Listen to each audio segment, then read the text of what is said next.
I just love chick lit. You know, like that's the sort of books that I really enjoy reading. So that naturally was going to be the sort of book that I started to want to write. And I came up with the idea of Lucy in the Sky because it was partly based on personal experience. I am originally from Australia, although I was born in England, and I used to spend half my year in Australia, half the year in England, and then eventually we moved over here to England full time.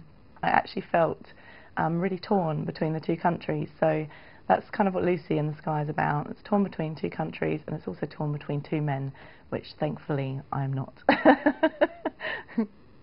My second book, Johnny Be Good, that's set partly in LA. It's about a girl called Meg who actually was in Lucy in the Sky. You might remember, Lucy has a stepbrother called Tom and he has a girlfriend called Meg. Meg gets a job as a PA for this rock star called Johnny Jefferson.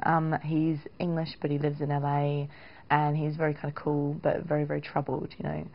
Lots of kind of things going on in his life, you know, which aren't so great. But Meg falls head over heels in love with him because he is incredibly sexy.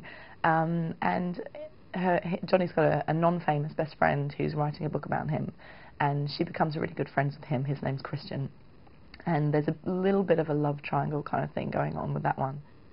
Chasing Daisy is my third book. There is a character in there who's from Johnny Be Good, but you won't recognise her. Daisy is actually in Johnny Be Good, but she goes under a different name. She's barely in it, but there's a whole interesting backstory which you find out as the book progresses. So hopefully that's interesting for people who really enjoyed the second book.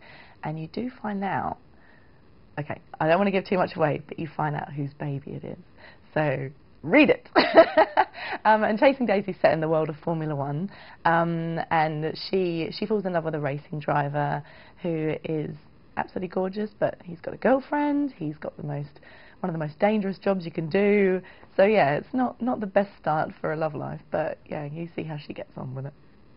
By far the best thing about this whole experience is having readers write to me. Like, they email me on Facebook and they tell me what they thought, and I say, oh my God, you killed me with the ending to Johnny, you know. And probably one of the best points of my life was actually seeing this Paige Toon group on Facebook, and all these readers kind of like talking about who's better, Johnny or Nathan, you know.